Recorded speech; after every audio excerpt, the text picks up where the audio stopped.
Hey everybody, I'm Brandon Ward. I'm a creative director at Precocity, and we're a software consultancy up in Plano near the Shops and Legacy. And today I'm going to talk to you guys about integrating user experience into your startup. So basically, how does UX fit into the business landscape?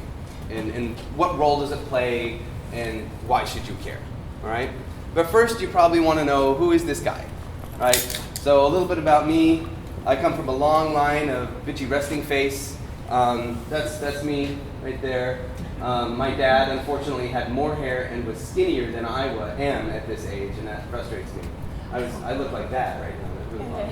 But that said, I'm a designer, speaker. I started out a musician. I've got 4 kids. I teach at the SMU Cape program, which is a lot of fun.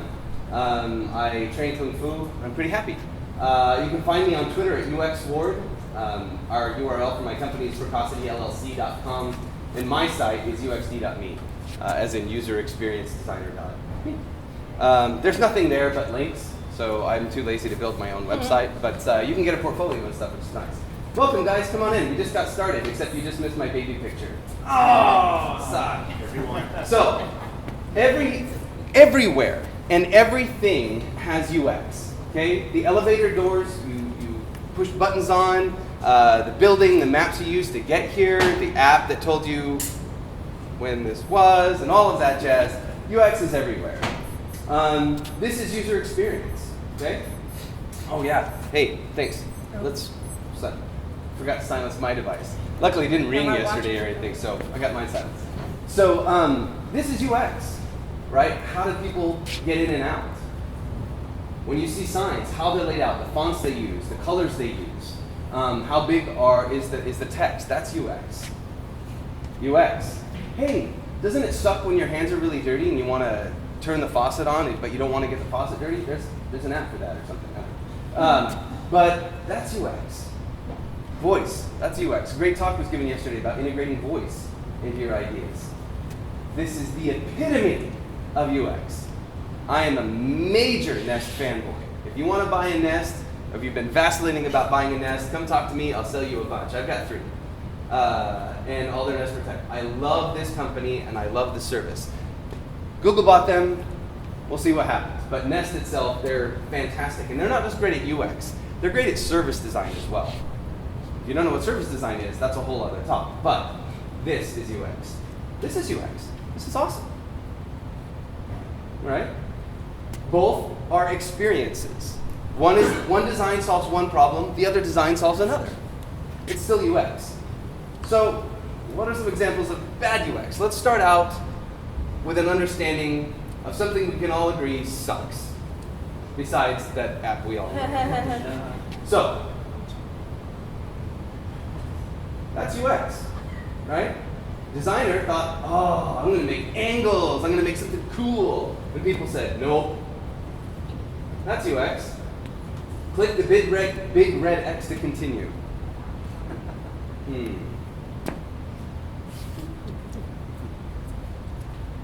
Click the big red button that says yes.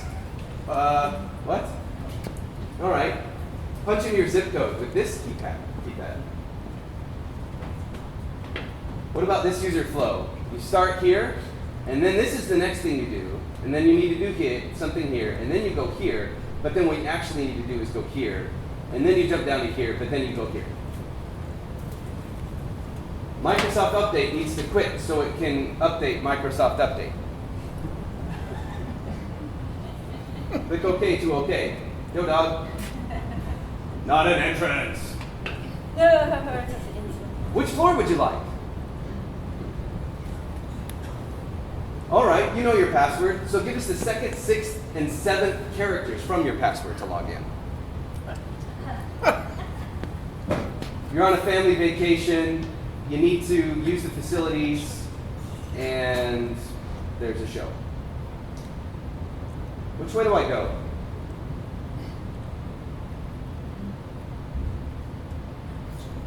It's accessible. It's wheelchair accessible. How awesome is that? That's my problem. Yeah. Yeah, that's your problem for everything, right? Yeah, pretty much. Nice. I should get a disability. Also wheelchair accessible. We met the standard guidelines. In case of fire, get the F out. Pick a floor. Okay, so just in case you're wondering, G is lobby, reception, restaurant in the first floor. 1 is the second and third floors. 2 is the fourth floor, etc. 3 is fifth. 4th is 6th, and 5 is 7th. Okay, just so you know. Stretch Armstrong. Yeah, in Europe, the first floor is actually the second floor. There you go. In the US. Yeah, so is in Seattle because the land rose up and all the first floors of the buildings sunk into the ground. Which button goes up? Which button goes down? Okay? What is going on here? Right? I don't even know what this is. Unlock. I love this one. Good luck crossing that road in a wheelchair. Which way do I go? Do I go right or left for which numbers? 101 to 113, is it right or is it left? I don't know. Because the biggest UX fail is stuff that people didn't use. Right? Shipping breathes oxygen into your ideas.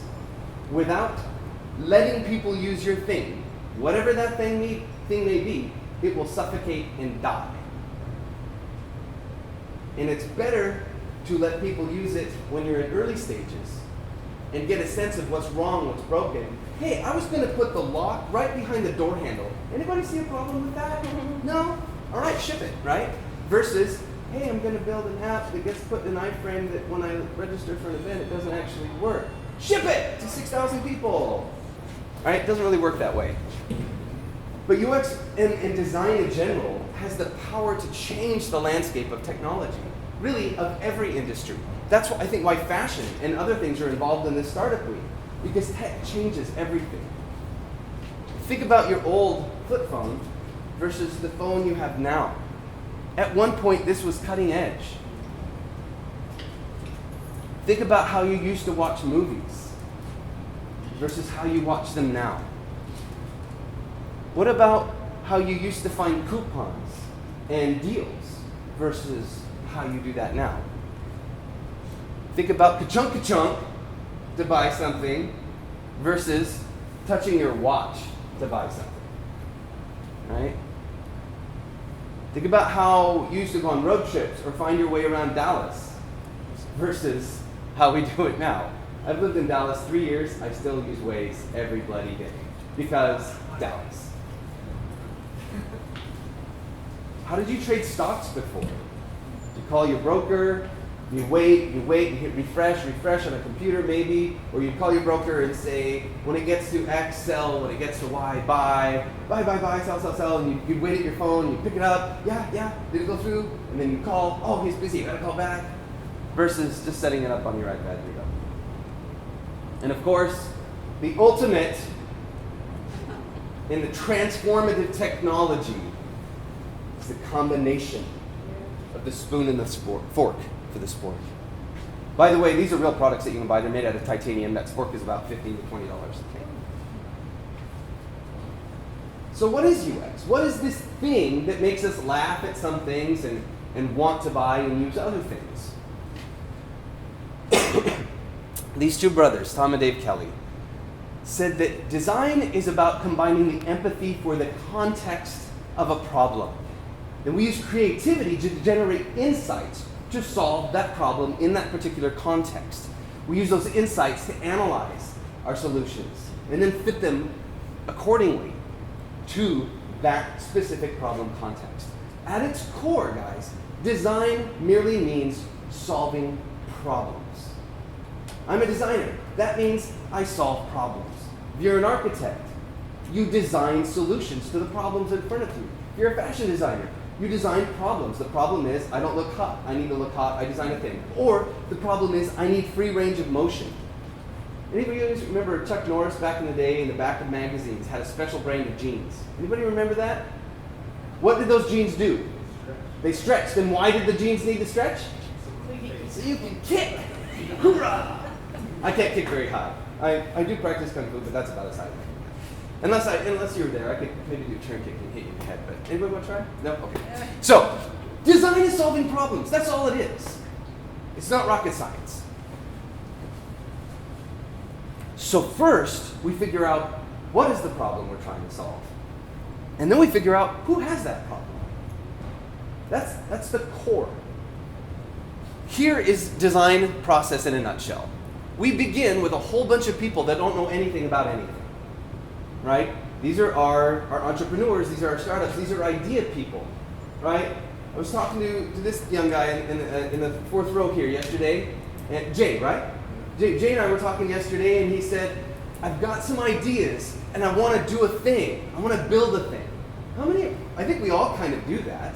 Architects, developers, designers, we've got some ideas, but we need to take the next step. Well, that's where we are. We're right here. So what do? We do research, because we don't know what's going on. We have some ideas, we think it might be useful, might be valuable, but we don't know. So we research. We'll talk about what that means in a little bit. And the more we research, we generate patterns and insights. And that begins to unravel this big convoluted problem that is in our head. And we start to concept and prototype and test those concepts, test those prototypes.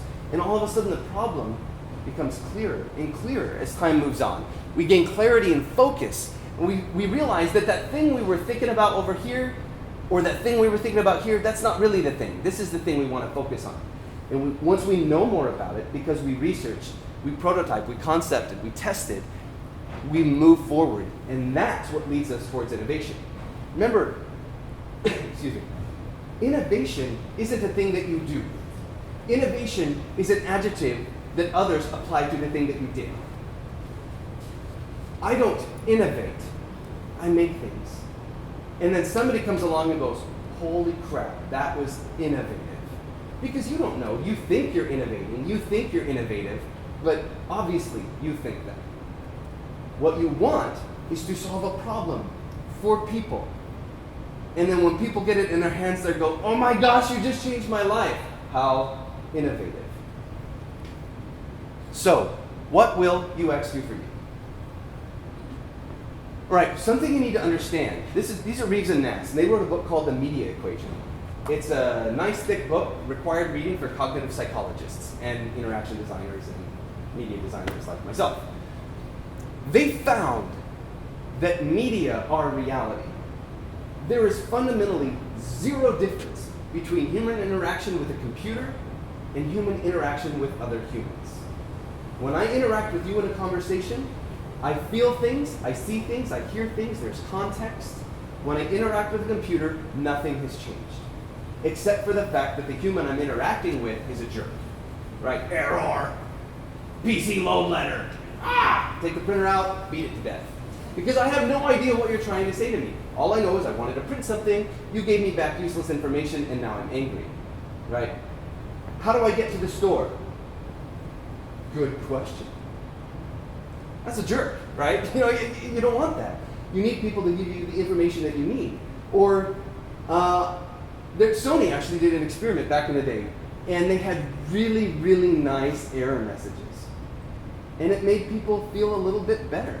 Like there was a study where they said, I'm sorry, your file, My Life's Work, was deleted and is irretrievable, right? Versus there was other one that said, I'm incredibly sorry, but the file, My Life's Work, has been irretrievably deleted. We're terribly sorry about this thing, and please forgive us. It was what a human would say. It's what I said when I accidentally deleted an entire InVision project, which is irretrievable. And I got a call from my product manager. Hey, what'd you do with those 200 screens we had in InVision? Well, I deleted those. I'm terribly sorry. Here's a set of $100 golf balls. I didn't know what else to do, so I bought him the most expensive golf balls I could find because I knew he loved golf, and I came in, I'm really sorry I deleted all those. Right? And he forgave me and life went on. But when a computer does stuff like that, you want to throw it through the roof. Because it's cold and unfeeling. Media are reality. Everything we interact with is the same as interacting with humans at a cognitive and emotional level. It's a dark and stormy night. For me, it's a family of 6. My CX-9 driving down the road. we're out of gas. It's dusk, right? Sun's just about to set. Pull into the gas station, and this is what I see. We got Bubba sitting on a rocking chair, smoking a cigar, and he says, "I'm not help you." And you're like, "I'm not sure I want you to, Bubba. I'm not even sure I want to get out of the car." Right? Because maybe it's full service. Maybe I can just hand him my credit card, and he'll have a ka-chunk, right? To do my credit card, but I don't know what's going on in there. What are they going to do with my number? What is my debit card? I don't know. I'm scared because I don't know what's going to happen to me, my family, my credit card, any number of things. I don't even care if this gas is 10 cents cheaper than the place across the street. Which one are you going to go to, guys? And why? The only difference, the gas could be the same. I'm just putting a thing in my car to fill it with gas and move on. Both gas stations provide the exact same service. His is possibly cheaper. I don't care. I'm going to go to this one. Okay? But why? It's the experience. It's the design. I trust these guys. Why do I trust them? Because there are lights on? Because there are people that don't look scary in here? Maybe because I don't have to talk to people? Maybe I can just swipe my credit card right here and go on my merry way because I don't want to talk to people, right? There's a reason this feels better than the other one. Because good UX equals trust. When people believe they can trust your product, there becomes an emotional bond between your product and your customer and your brand. Good UX is about making products for people that they actually like. And this is key. You could build a product that solves global hunger. Nobody wants to use it, nobody's going to use it. You could solve a product that makes people's job take 4 hours instead of 8. But if they hate it, they'll just probably go ahead and do the other thing. Now, the only way that people get around that is with B2B software generally. Enterprise software, well, they have to use it, so I don't really care. But guess what? If you build products for people that they actually like, studies show they're better at their jobs.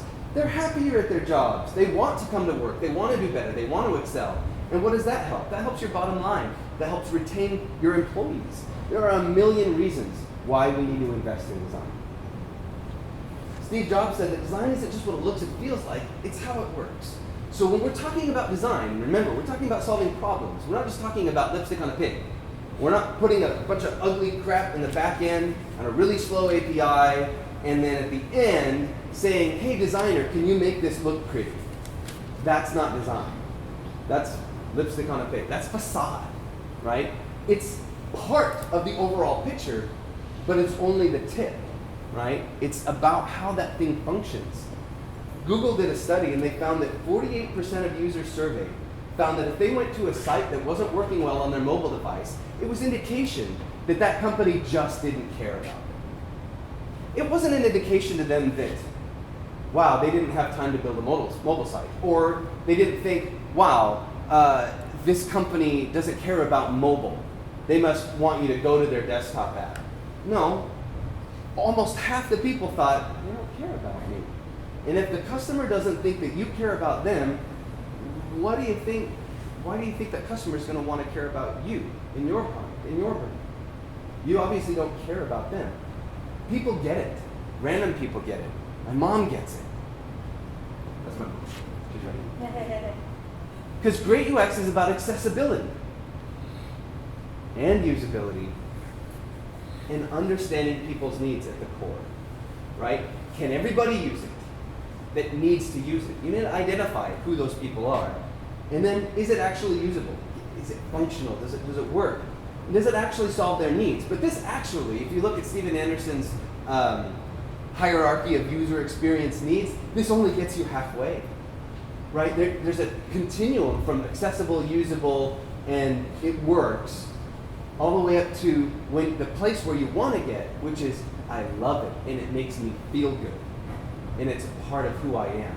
And that's a big chasm to cross. It's not that hard to make a product that's usable. It's really hard to make a product that is fun and engaging and that actually is transformative. But at its base, UX and that stuff helps you increase conversion. That conversion establishes trust, and it leads towards the innovation that you're looking for. And to that end, I want to introduce you guys to Precocity Idea. This is how Precocity approaches the integration of experience design into the companies into which we work. So we're a consultancy. We're like the ninjas that come in when everything's on fire, because ninjas put out fires. You don't do that, right? So what is this process? What is the process of engaging experience design with your business?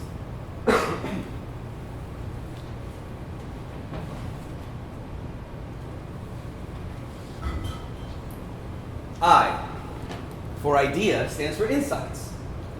We need to know who you are, what you're about, and what your goals are as a business. So your team, your UX team, needs to come in and get to know you. Getting to know you. See, there, I got some songs in there that made sense. Woohoo! So that's everybody's like, why aren't you going to sing? Like, that doesn't make any sense. But we need to get to know you, and we need to understand you, so we can understand what your problems are. There's a problem. If you got a problem, I'll solve it. Check out my UX, right? While my team revolves it. Can't sing that, but it's okay. It's close enough. So we do stakeholder interviews, business needs assessment, requirements gathering. This is us getting to know you. This is us getting to know your CEO, the POs, the architects, everybody involved. Okay, not just the CEO, not just the stakeholder or the product owner or the business analyst. We need to know your architects. We need to know your developers. We need to know the team that's going to build this. Are we the team that's going to build this? Or is it you? Or is it a marriage of both? So we need to understand how that team dynamic is going to work. And then we need to understand, what problem is your business trying to solve? Well, revenues were down last quarter. We need to increase revenue. Okay, now I understand your primary goal. Your primary goal for the design of this product is to increase revenue. Because that is a complete shift from, we need our customers to stop abandoning us at checkout, or we need to, right, but maybe that's how we increase revenue, depending on the product. There are numerous ways we can do that, but now we have a fixed point that we can march to for you and your goals. But we also start to understand the users and their goals. There are a lot of people's goals we have to understand. There's basically three prongs. There's business, technology, and the user base. And all of that insights gathering phase is about finding out what are their concerns and their goals and their problems. Once we have a good understanding of that, we move into the design phase, right? And we start to diagram that. Okay, here are the business goals, here are the user goals, here's where those models align, and here's where there may be no alignment, or here's maybe where they conflict. Because sometimes your users have a goal that is different than your goal. And sometimes, well, in research and discovery, we can find out that, hey, guess what? The reason your customers aren't buying your product is because they're confused at this stage in your website. All you have to do is change this button, and we think your profits will increase. Google the $300 million button. That's all you have to Google. $300 million button. It's Jared Spool was hired to do a complete redesign of this e-com site, a giant e-com site. I don't know who it was. They don't say. But they were frustrated by it because their customer abandonment, their cart abandonment. And so they brought this company in to redesign everything. And they did their research and they found, actually, people just don't want to sign up. They just want to check out as a guest. They want to buy underwear. They don't want to build a relationship with your company. So all they did was change the label of the button to log in or create an account to sign out as guest. They changed the label of the button, and that one change increased revenue by $300 million in that year. Because they understood the actual problem. They researched, found out what the problem was, solved the actual problem, and lo and behold, it works. That was the design phase. But for bigger projects, for greenfield and new things, we need to do some IA, right? We need to understand your data and how that data is put together and how we're going to surface that data to your users. Then we need to wireframe that up on napkins, Envision, Balsamic, Axure, whatever. Adobe has a new product out. UX Pin, there's a million ways to do it. Don't care. The technology used to wireframe isn't important. The important thing is you looked at the data, you put it together in a way that felt usable, and then what did you do? you put it in front of people. Stakeholders want to see that their goals are met, so you put it in front of them. Users want to see that their goals are met, so you put it in front of them. But my user is everybody, says the person designing Facebook.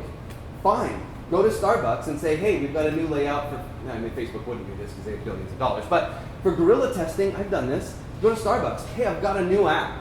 I'll buy your coffee this morning if you tell me, give me 15 minutes of your time and tell me what it looks like. Shipping breathes oxygen into your ideas. That's a Seth Godin quote, by the way, not me. But you can quote me if you want, sorry. And then you rapidly prototype. You take that feedback you got from that user test and you go back to the drawing board. And you fix things that were broken. And you don't fix things that weren't broken. That's the evaluation phase. We start to measure things against, hopefully during that insights gathering phase, if you had an existing product, we did some KPIs. We got metrics and measurements. Initially, it took people, on average, 10 minutes to find their product and then check out and eventually make their purchase. With our wireframes, our studies show it only takes 5 minutes to find the product and check out. Right? Whatever it is your goal, whatever goal you're trying to solve. Compare your metrics. Unfortunately, sometimes you actually have to build a product to get the valid metrics. I was working on an oil and gas accounting application, and it flew through user testing through our Envision prototypes with flying colors. Everybody loved it. There was some stuff they didn't like, but it worked really well. But if you know Envision, you can't type. They're just images with hotspots, so you could click around, and the data automatically filled in for you. When we actually built the first MVP, and we went back and tested the same flow with the same people we had tested earlier, they landed on the first screen, typed in some words, and hit tab, and the tab went from this field down to this field, and then to this one, and then to this one, and then to this one. And the developer had forgotten to set up the tab order for the screen, and the user threw up their hands and said, I may as well just stop right now. If this isn't working, I won't even use this application, ever. And I said, well, I know, I get it. It's broken. We'll definitely, we'll fix that. They're like, but I'm not even sure why we should bother testing right now. Because it's not a real world test. Because I don't even touch the mouse. Once I get to this screen, it's type tab, type tab, type. They're accountants. They just, and then I want to hit enter. And I'm like, okay, I get it. It's going to take longer. We'll work on that. Can we just move on to the next thing? Sure. Okay. So she goes to the next field, and it's a date. You can type in the date, so she types in like 10-10-10, and then tries to tab out, and of course she gets a little message that says this is an invalid date for you. And she throws up her hand and says, not going to use it. I'm not even going to try anything. If you can't accept what you used to accept as a date format, I'm pissed off. If you can't accept the fact that 6 numbers mean a date, then you're being lazy, right? And she had all sorts of wonderful, colorful things to say about it. But she loved it.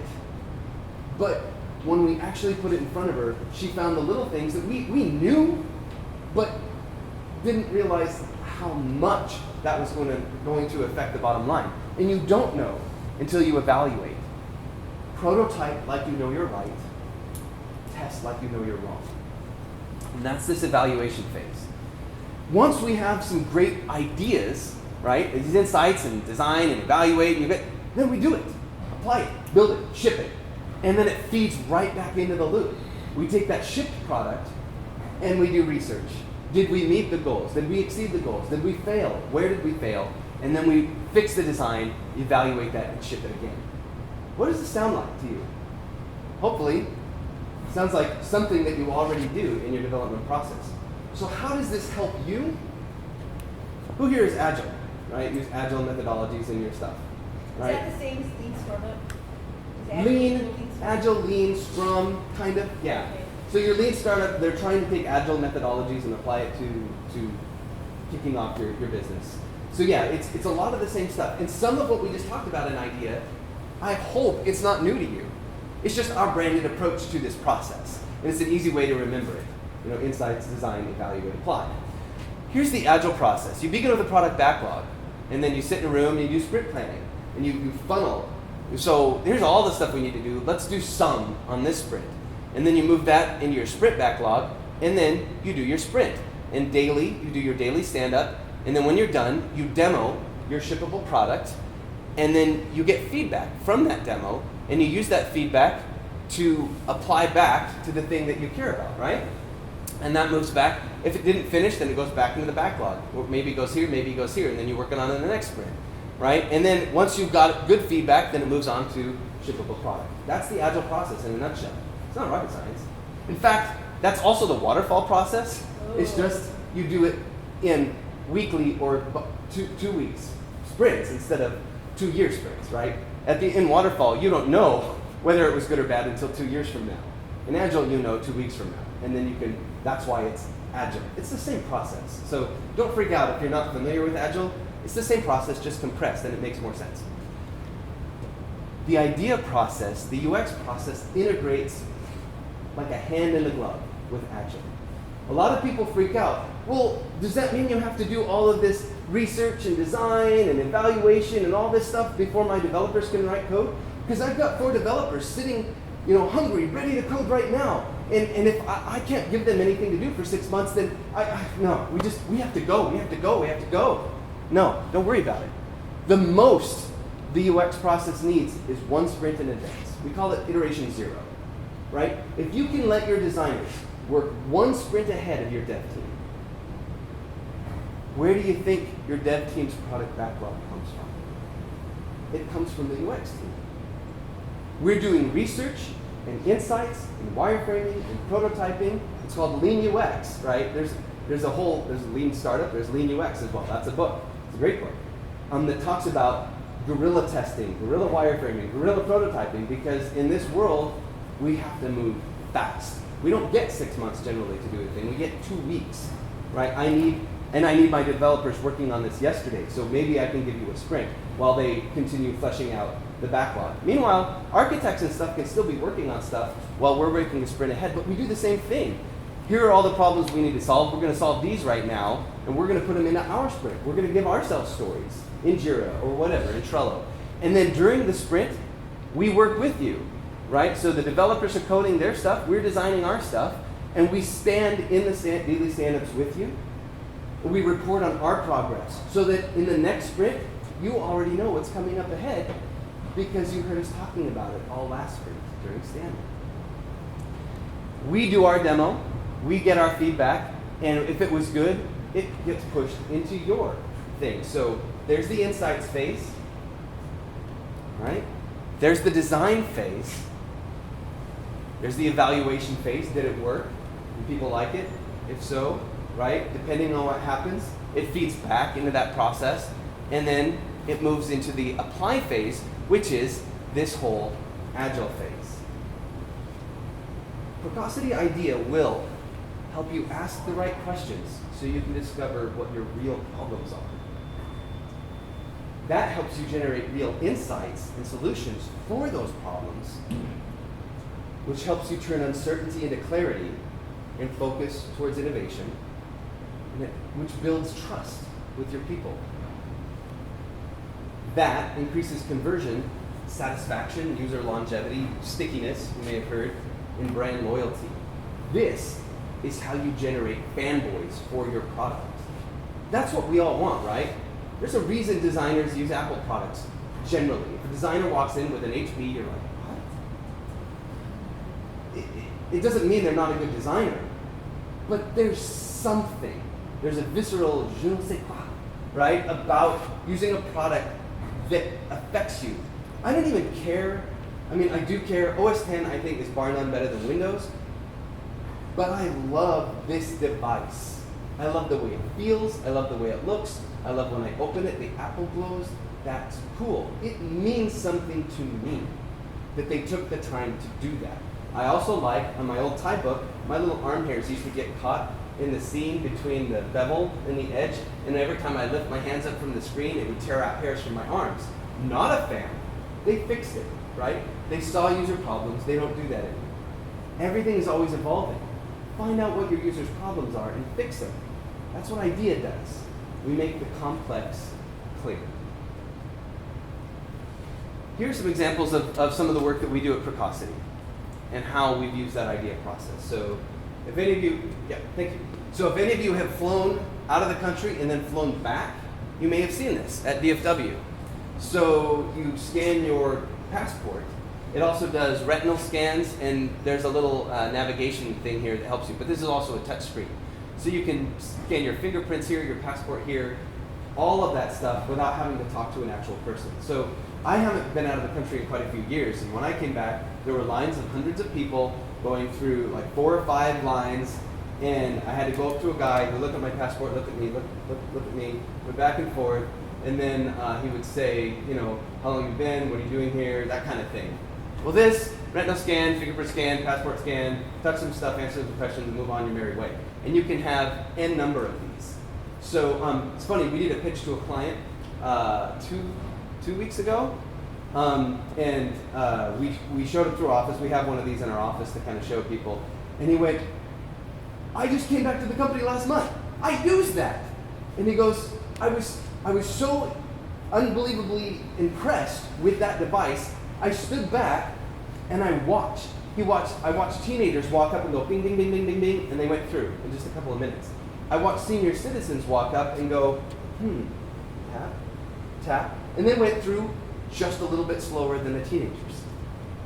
Everybody he saw used it. They were smiling, they thought it was kind of cool, and they loved the fact that there were 20 or so of them. I haven't been there, but there's quite a few, and they just move right through them.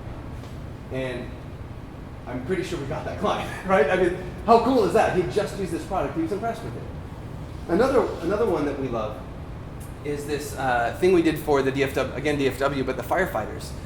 So a lot of you may not know, but firefighters at DFW or at any airport have categorically different problem than regular firefighters. That is, the thing they're putting out has thousands of gallons of jet fuel in its wings. Okay? Additionally, every single plane that lands is probably a different model. So they have cool things where you can plug in the fire truck hose directly to the plane, and it will shoot the retardant all the way through the plane to try to cut the fire off at its source, which is super cool, but every plane is designed a little differently. So every firefighter is sort of expected to know every make and model of airplane that flies in and out of that airport at any given time during the day, and how they can get to it, where are the people going to be coming out, how many people are on this plane, and how do I connect to it? Additionally, once everybody's off the plane, when I get in the cockpit, I have to know how to turn things on and turn things off.